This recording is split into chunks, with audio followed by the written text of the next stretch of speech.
welcome you all in geological knowledge. So in the previous lecture or in the previous discussion, we have talked about the 2016 combined geoscientist paper and geology paper 1 and paper 2 that we have already discussed.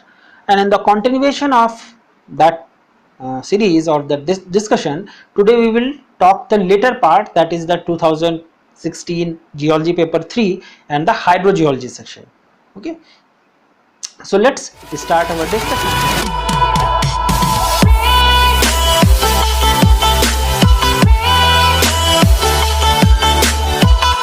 So firstly we all know that is in geology paper 3. Now the syllabus has been modified, but on the basis of the previous syllabus, which was generally given in the 2016 to 2019 time period, we will discuss the questions and the type of questions or the modifications of the questions, that how they takes place and how you have to tackle with the questions. Okay, so in the paper 3 we all know that is the economic geology, the mineral exploration, coal petrology, petroleum geology and the engineering geology. That is generally in the paper 3, and in the modified syllabus or in the 2020 syllabus, more or less the syllabus is same, but there is little bit of modifications. Okay, some topics have been added and some topics have been removed, but more or less the syllabus is same. Okay, you will get each and everything that is important to exam point of view or for the field geology. When you will go into the for the job perspective, when you will go for the job, then what are the implications of the particular study which we have done, on that basis the syllabus has been modified. Okay, so the application part or the significance of the particular topic, in that sense the syllabus of geoscientist exam, that has been modified. Okay, and you will be seeing in the question papers which I have been discussing, that whenever a question is asked, the important significance, the importance or the critically evaluate the significance of all types of these particular formations or the questions, these are generally added in the question. Okay, so that is the importance of that particular topic in the field geology or in your job perspective. That is important for the one to understand, and the questions are being modified in that sense. Okay, so let's start our discussion. So firstly we will talk about the section A, that is the compulsory section, and first question 1A, that is dealing with the favorable conditions for the formation of blanket type bauxite deposit. Okay, so what are the favorable conditions which leads to the formation of bauxite deposits? Particularly, I don't think there is no Indian subcontinent that has not been mentioned, so you have to write down about the overall, means globally you have to talk about. Okay, so what are the favorable conditions for the formation of bauxite deposit, that we have to write down. And 1B, that is dealing with the grade of iron ore from the Singhbhum area. So particularly in the Singhbhum area, what is the grade of iron ore, that you have to write down. Okay, so we all know. Okay, so grade of the Singhbhum, grade of the iron ore in particularly Singhbhum area, that you have to write down. Okay, and 1C, that is dealing with the association of rare earth elements and rare metals in carbonatites, means how the rare earth elements and rare metals, they are associated with the carbonatites, that you have to write down. 1D is dealing with the time distance relationship for the horizontal layers in the seismic refraction survey. Okay, so what is the relationship between time and distance for the horizontal layers in case of seismic refraction survey? That is the question. One is methods of sampling of porphyry copper deposits.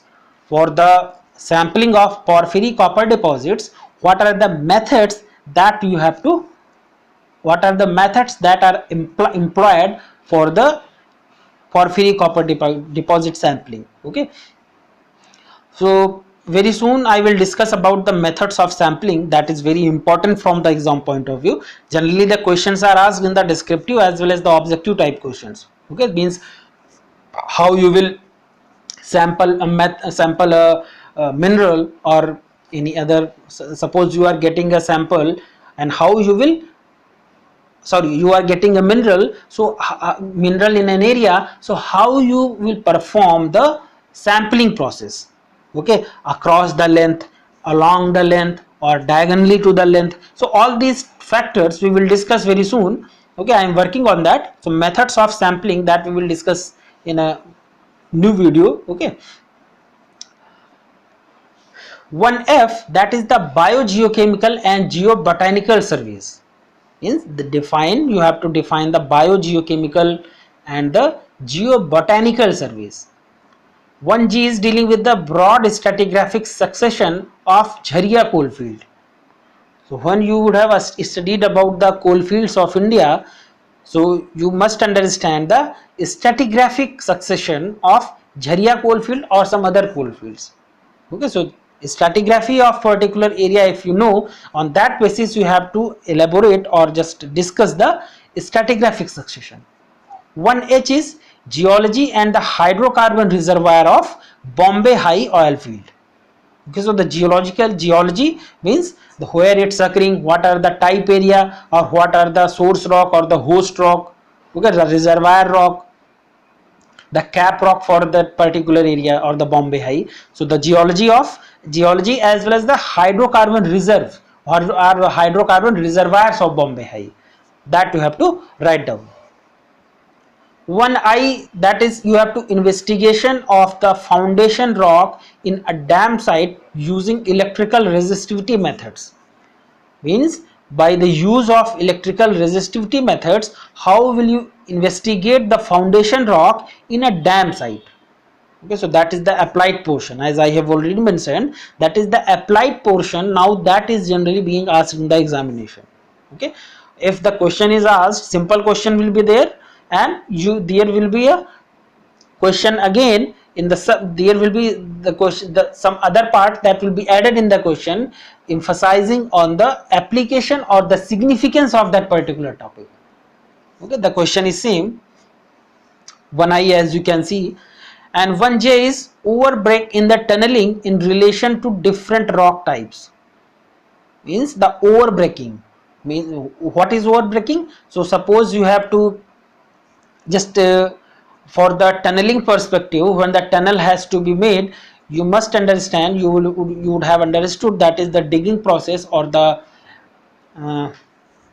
excavation process that takes place, and the extra part, suppose 1 centimeter length, that's for hypothetical, means that's for example, suppose a hole has been created in the tunnel side, and in excessive hole that is also created just for the transporting purposes or some other purposes, for the transportation of tools or the machineries. Okay, so that is overbreaking.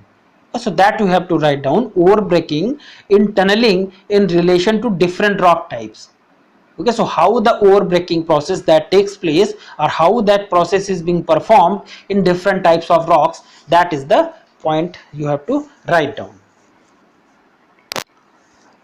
Section B is 2A, compare the geological setup of Khetri and Balanchkhan copper deposit.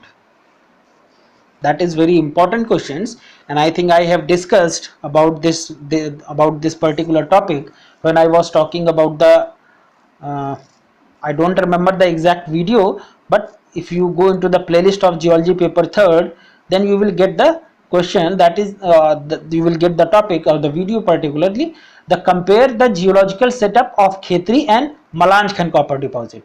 So you all know that is Khetri copper deposit, that is in Rajasthan, and Balanchkhan, that is in the state of Madhya Pradesh. So you have to compare the geological setup. Okay, so what is the geology of that particular area, in which type of rock, which type of source rock or the host rock the copper deposits they are being mined. Okay, so that in all you have to write down. It's a long question, so you have to write down with diagram. You can draw the diagram also. 2b is dealing with appropriate examples. Write the genesis of gold deposits associated with the greenstone belts in the Dharwar Craton of South India. Okay, so with the examples you have to write the genesis of gold deposits. Okay, and gold deposits which are generally associated with the greenstone belts in South India, especially in the Dharwar Craton. So that we have to mention here. So they have mentioned the greenstone belts where they are occurring and their genesis also. Question number 3A, that is dealing with the what are the major economically useful rocks belonging to the Vindhyan supergroup. Okay, the major economically useful rocks belonging to the Vindhyan supergroup.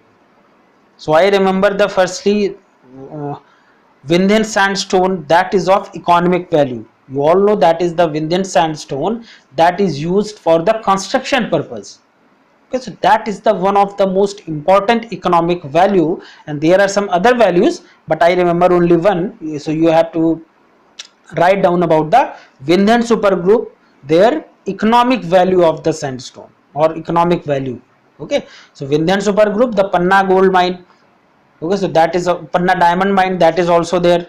Okay, so the second example as that I have just that clicked in my mind. So okay, so Vindhyan sandstone and diamond, the Panna diamond, that is one of the economic value. Okay, 3B is what are the prospecting license and mining lease for the mineral investigation and exploration. Okay, so the prospecting license and mining lease for mineral investigation and exploration. Sorry, mineral and exploitation. Okay, so that we have to write about. Question number 3C, you have to explain the legal aspects of seabed mining with special reference to India. Means what are the legal aspects set by the government, state government and central government for the seabed mining in reference to Indian subcontinent or Indian oceans. Okay, so seabed mining, how the mining can be performed with legal aspects. Okay, so that we have to write down. Section C, 4A question, how stratiform and podiform chromite deposits differ in geological age, lithological association, structure as well as the tectonics.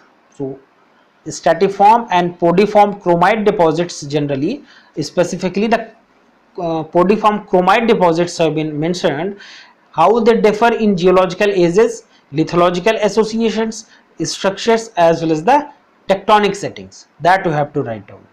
4B is dealing with the describe with diagrams the details of profiling and sounding methods of resistivity survey, and also add a note on the applications. So again the application part that has been included. Okay, so you have to describe the details of profiling and sounding methods. Okay, resistivity profiling and sounding methods, that you have to write down. Question number 5A, what do you mean by reduction of gravity data? Describe the correction to be applied to the gravity data. Okay, what do you mean by the reduction of gravity data? Since what the average values or the ideal values of gravity that has been set, and what you are mentioning and what you are using for the perspective for the exploration or the prospecting methods, so what is that value? So means the ideal value and the practical value or the worked value what you have done. So the differences, there are some differences in the gravity methods or the gravity value, sorry. Okay, so that we have to and the reduction of gravity data that has to be taken place for the ideal conditions. Okay, so that you have to describe, and you have to also describe the corrections which are applied to the gravity data. Okay, so there are, I think, topographic correction, and I don't remember all the one, but 3 or 4 corrections which are generally given in the paper, given in the syllabus, and you can just mug it. If you have studied, then you will write down all the things. Okay, 5P is how volcanogenic massive sulfide deposits and sedimentary exhaltive type of deposits differ from each other. So that we have already discussed in the playlist, as you can see, of geology paper 3. The topic is there, or the video that has been given, and you can just watch it out. Means there we have talked about the differences in the mineralogical composition, the tectonic settings and their occurrences. So all that we have talked in that particular video, the volcanogenic massive sulfide deposit or VMSD deposits and the SEDEX deposit. So that we have to write down the differentiation or the differences between these two deposits. 5C is how is fluid inclusion study helpful in geothermometry. So fluid inclusions study, how it's helpful or how it help in the geothermometry. That is the question, and you have to write about it. Section D is question number 6A. Describe the different stages of mineral exploration. Okay, so what are the different stages which are being performed in mineral exploration? So that's a long topic.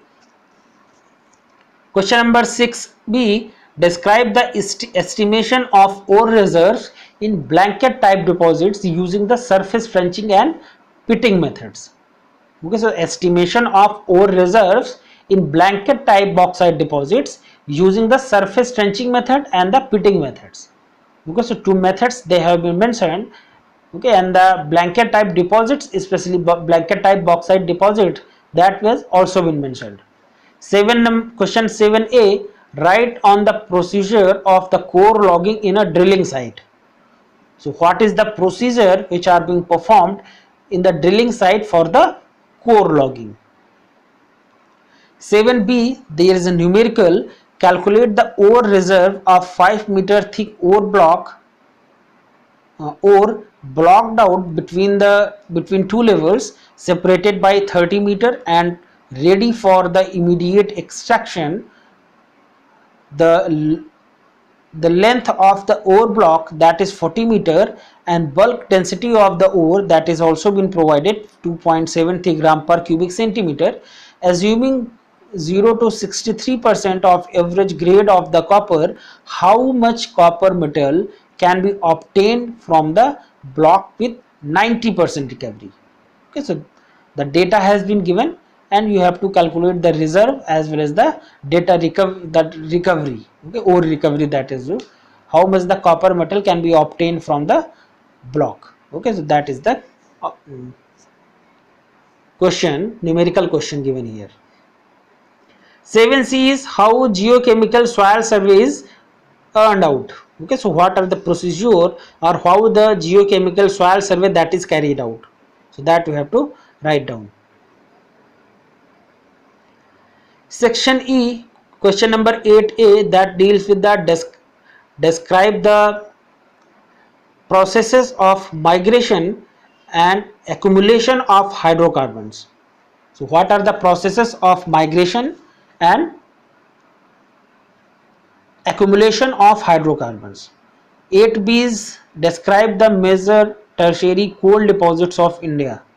So major tertiary coal deposits of India. Okay, that we have to write down.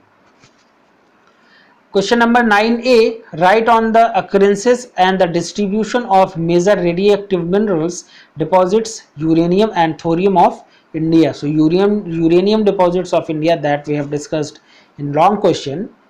Okay, so in the playlist you can see the question. Okay, 9B is describe the proximate analysis of coal and its industrial applications. Okay, so proximate and ultimate analysis of coal, that is very important topic from the exam point of view, and proximate analysis in particular that you have to write down, and the industrial applications of that analysis, that is also being asked. Question number 9C, give an account of the geology and hydrocarbon occurrences in any one of the major producing oil fields of Upper Assam Self. Okay. Geology and the hydrocarbon occurrences in any one of the major oil producing fields of Upper Assam Self.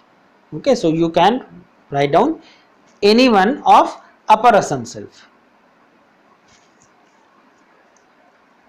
Section number F, that deals with the engineering geology. So 10A question deals with the give an account of the field procedures for the estimation of compressive and shear strength of rocks used for the stable foundations.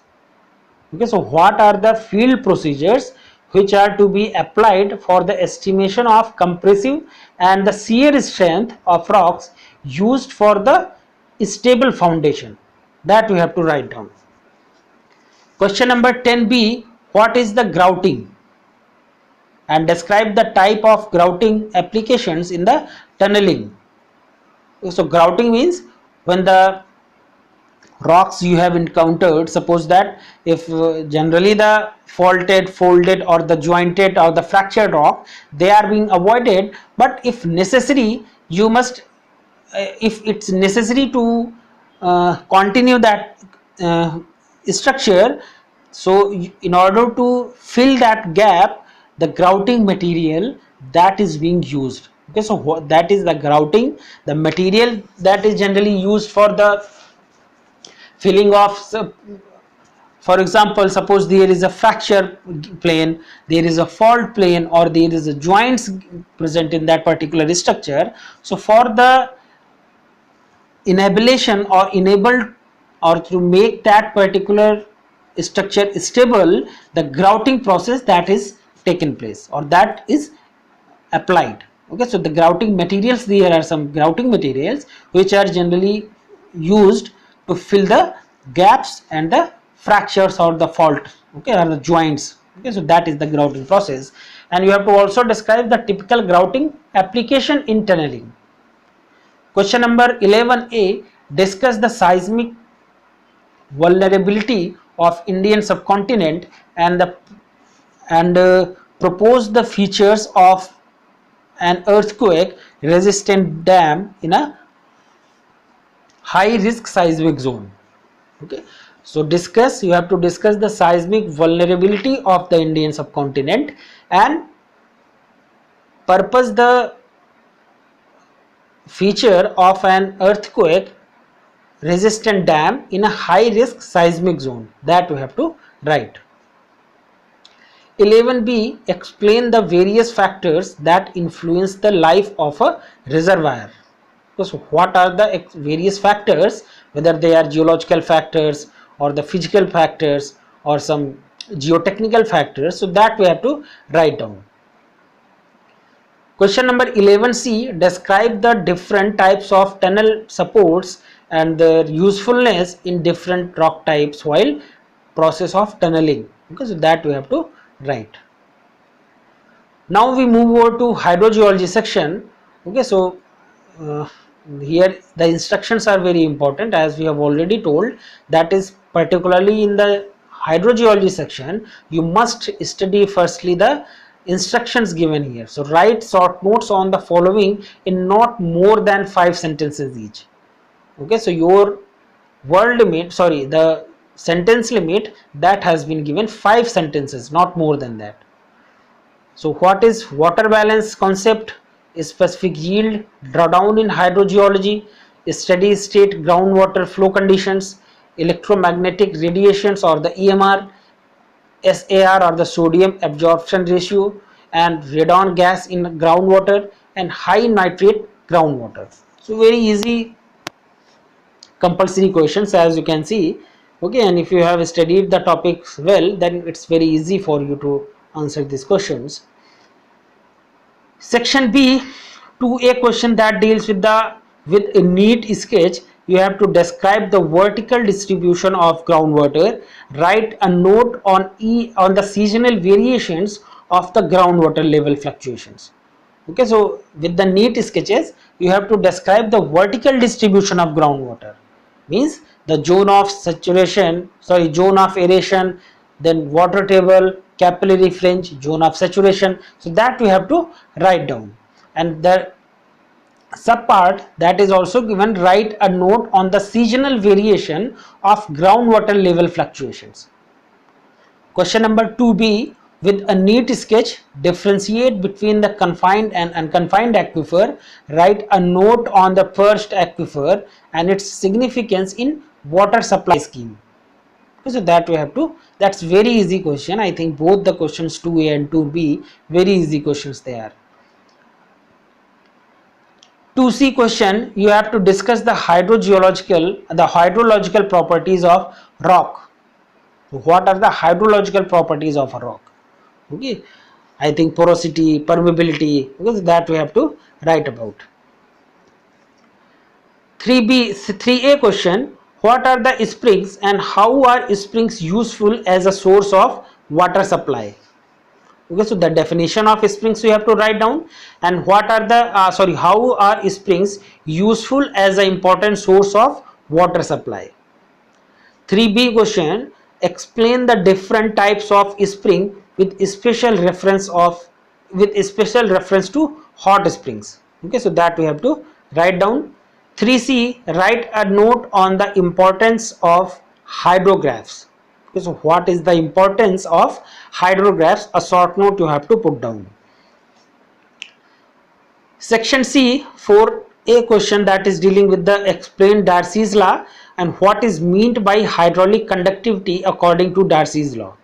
So definition of Darcy's law and what do you mean by hydraulic conductivity on the basis of the Darcy's law, that is also you have to write down.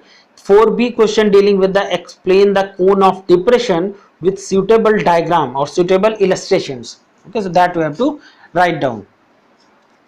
4C, the thickness of an aquifer that is found to be 20 meter, its hydraulic conductivity is 20 centimeter per day. You have to calculate the transmissivity of an aquifer. Okay,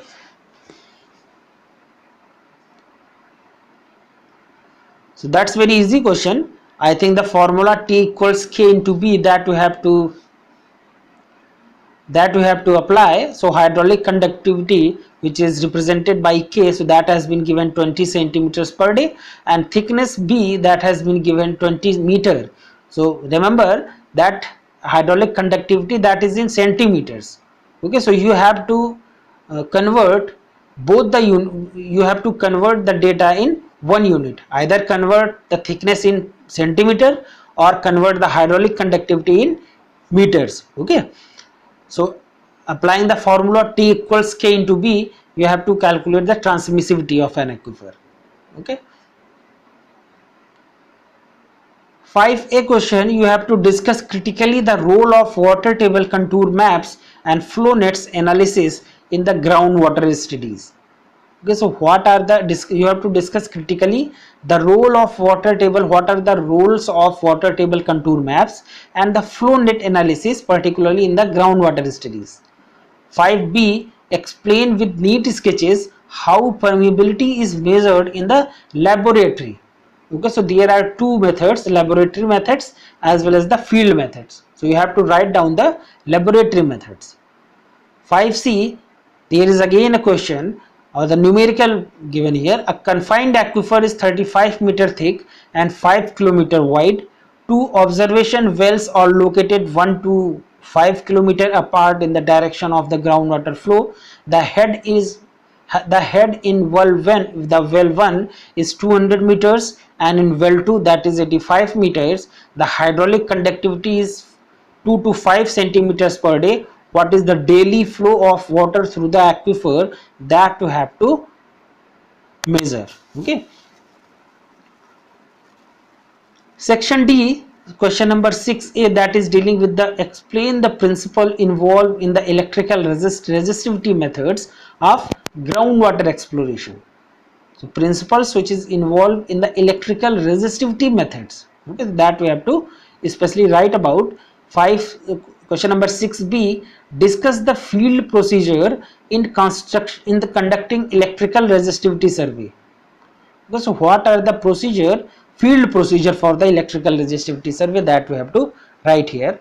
Question number 6c, explain how electrical resistivity data is interpreted using curve matching technique in two layered cases.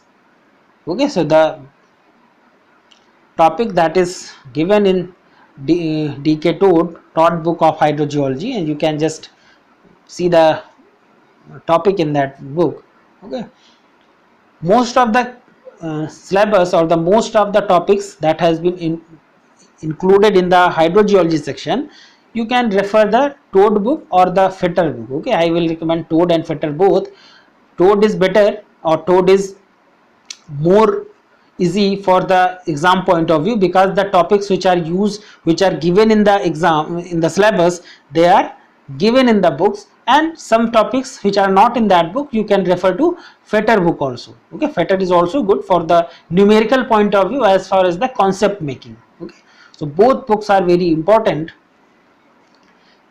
7a, explain how hydrogeomorphic mapping is done using different satellite imageries and how they are useful in preparing groundwater potential zone maps. Okay, so explain how the hydrogeomorphic mapping is done with use of satellite images, and how they are useful for the preparation of groundwater potential zone maps. Okay, 7b, discuss how the geographic information system or GIS that is used in integrating the thematic maps. Okay, question number 7c, explain the usefulness of resistivity logging in delineation of the aquifers and the quality of water. So usefulness or the application or the significance of resistivity logging. Okay, so that is you have to write about. Section E, question number 8a, what are the causes of saline water intrusion into a coastal aquifers? Okay, so what are the causes which leads to the saline water intrusion into coastal aquifer, and we have to also explain the Guyven-Herzberg relationship between the saline and fresh water. Okay, so that we have to write. 8b, what are the possible geogenic sources of fluoride in the groundwater? Okay, so there are two types of sources, geogenic and man-made sources, or the artificial sources, as you can say. So geogenic means the natural sources or the geological sources, or the sources which are being occurring because of the geological formations or the geological structures. So that is the geogenic sources of fluoride in the groundwaters. And we have also to comment briefly on the distribution of fluoride enriched groundwater in India. Okay, so in which areas the fluoride enriched groundwater is occurring, so that the distribution in Indian subcontinent particularly you have to write. 8c, discuss on the pie diagram for the representing hydrogeochemical data. Okay, so hydrogeochemical data, or there are some water quality graph that we have to talk about, particularly the pie diagram. Okay, 9a is enumerate the criteria considered for a suitability of the groundwater for irrigation purposes. Okay, so what are the criteria which are considered for the suitability of the groundwater for the irrigation purposes? You have to also comment briefly on each of them, giving emphasis on their working formula and suitability range also. Okay, question number 9b, that is dealing with the discuss in brief on the use of Piper's trilinear diagram for the determining of the groundwater quality. Okay, so what is the uses of the trilinears, Piper's trilinear diagram for determining of the groundwater quality. 9C, that is dealing, you have to explain the role of radioisotopes in hydrogeological studies. Okay, so how the isotopes, radiogenic isotopes, they help or they signify the role, their role in the hydrogeological studies. Okay, so that we have to write down. So this was our discussion about 2016 paper. Okay, and so far we have discussed the 4 years paper, and I think that will be sufficient for the exam point of view, or for the our purpose was to make you aware about the topics or the type of questions or the uh, form of the question, means how the questions are being modified and how you have to tackle with the particular question. Okay, so that is the discussion of the 4 years paper, and if you will say or if you will insist that I will discuss other papers of 2014-15, okay, otherwise this will be over for the previous year question paper discussion of geoscientist exam. Okay, thank you.